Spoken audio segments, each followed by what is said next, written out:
Ok, Tov, c'est reparti pour Mishnah Yomi en français. Aujourd'hui, on lit en Masechet Brachot, Perek Aleph, Mishnah Dalet. Maintenant, on va discuter les brachot de le chemin avant et après. Lesquels ils sont combien il y a. Alors, Beshachar, Mevorech Shtaim, Nefanea, Vechal Lacharea. Dans le matin, on dit deux brachot avant le chemin et une après. Qu'est-ce qu'on dit le matin? Le matin, on dit Yotzeo Vechocher. Après, on dit Ohevet et Amo Israël. Après, on dit Gal Israël. Dans le soir, on dit deux brachot avant le chemin et deux brachot après le chemin. Les deux brachot avant le chemin, le soir, c'est Baruch Hashem Amariv Aravim, et après c'est Avat Olam. Et les deux après le chemin le soir, c'est Gal Israël, après c'est Hashkivenu. Achat Arucha V'Achat Ktsara, une de les deux brachot qui est. Alors maintenant on va les faire, on va expliquer ça comme le Rashba.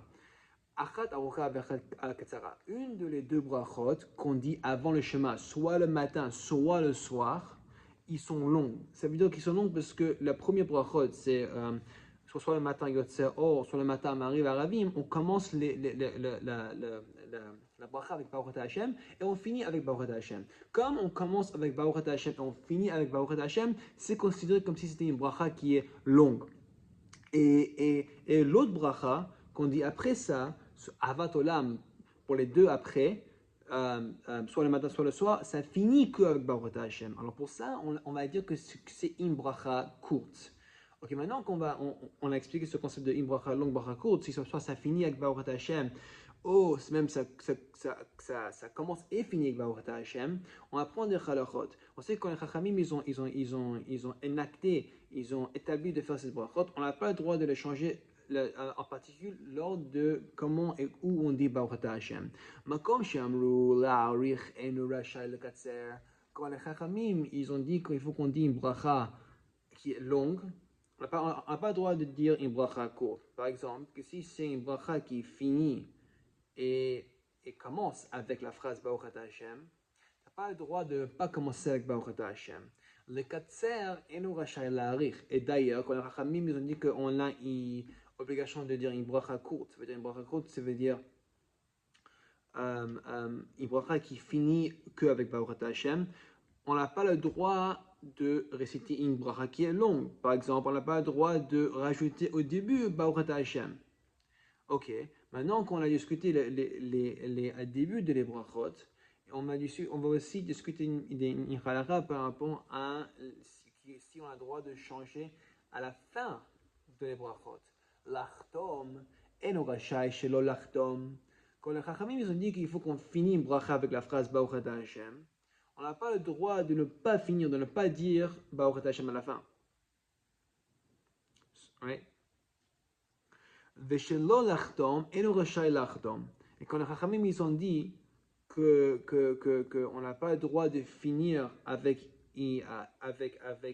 Baruch Hashem dans une bracha, on n'a pas le droit de rajouter. Par exemple, l'exemple qu'on a ici, c'est par exemple une mitzvah une bracha de mitzvot. Par exemple, Baruch Hashem l'anir, c'est fini au Borei Priya Etz. On n'a pas le droit de faire genre Baruch Hashem, Asher Bacha, Perot Tovot, Baruch Hashem, Borei Priya Etz. Je ne vais pas rajouter une bracha longue sans une courte. Ok. Maintenant, pour la Mishnah finale de le premier pérec de Masechet Brachot, on va parler de le troisième paragraphe de chemin. On sait que le troisième paragraphe de chemin, c'est par rapport à Tzitzit. Mais la vérité, c'est rien à voir avec chemin. Oui, tu peux dire qu'il y a une mitzvah que tu mets tes Tzitzit pendant que tu dis le chemin, mais c'est rien à voir avec le chemin même. La vérité, c'est que les Haramim, ils ont rajouté cette troisième paragraphe parce que dans ce paragraphe, on mentionne le souvenir de la sortie d'Égypte. On a une mitzvah de la Torah de se souvenir de la sortie d'Égypte chaque jour. Mais, vu qu'on a cette mitzvah, on n'est pas, la Torah ne dit pas explicitement si la mitzvah elle est que de se souvenir de la sortie d'Égypte pendant les journées, mais maintenant, on va discuter, est-ce que si ça aussi, c'est une mitzvah de mentionner la sortie d'Égypte, même les soirs. Ça, c'est la question qu'on va discuter maintenant.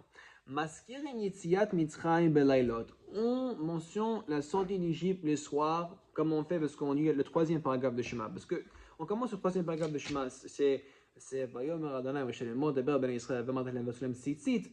Et ça parle de tzitzit. Mais à la fin, la dernière phrase, c'est quoi? Ani Adonai Elohechem Asher hotzeti etchem me'eretz Mitzrayim. Je suis Hachem, ton Dieu qui vous a sorti d'Égypte. V'yot lechem Elohim, pour être ton Dieu. Ani Hachem Ani Adonai Elohechem. Je suis Hachem, ton Dieu. Emet.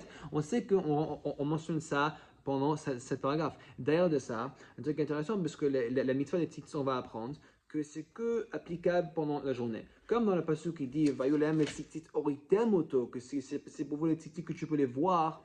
La Gemara, elle apprend de ça qu'il n'y a qu'une mitzvah de tzitzit pendant la journée, dans un temps que tu peux les voir pendant la journée. Mais pendant la nuit, Mikaradin, il n'y a pas de mitzvah de tzitzit. C'est un bon truc de le faire, c'est un bon truc de dormir avec les tzitzit. Mais ce n'est pas une mitzvah de le faire comme c'est pendant la journée.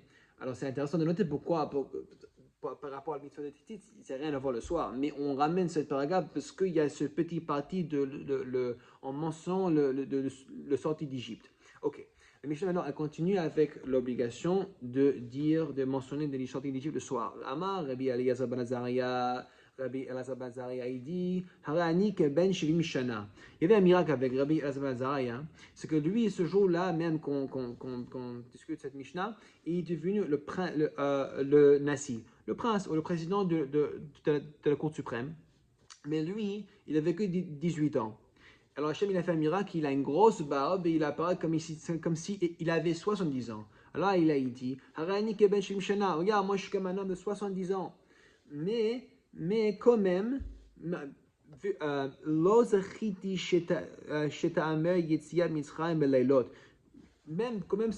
même si j'avais fait ce miracle, quand même, je ne pouvais pas convaincre mes collègues par rapport à mon avis que la sortie d'Égypte, il faut qu'il soit mentionné le soir. Ad Shedarsha Benzoma. Jusqu'à que j'ai appris que Benzoma il a appris la halakha de 7 versets. Chez Neymar, comme il dit dans le Pasuk, Lema antisko et yom tzetecha me'eretz Mitzrayim, kol yemechayecha, pour que tu te souviens de la journée, le jour que tu as sorti d'Égypte, tous les jours de ta vie, yemechayecha, hayamim. Alors quand on dit les jours de ta vie, c'est par rapport à les jours que tu as une mitzvah de mentionner la sortie d'Égypte pendant les jours. Kol yemechayecha, tous les jours de ta vie, sans mention de tout, ce petit mot tout en excès, ça c'est halailot, ça c'est par rapport à les nuits. Que le mot kol yemechayecha, c'est venu pour te montrer que le sortie d'Égypte, il faut que ce soit aussi mentionné même les soirs. Mais les chachamim, ils n'étaient pas d'accord avec ça. Et on voit c'est un marqueur entre comment Benzoma il a appris et comment les chachamim ils ont appris.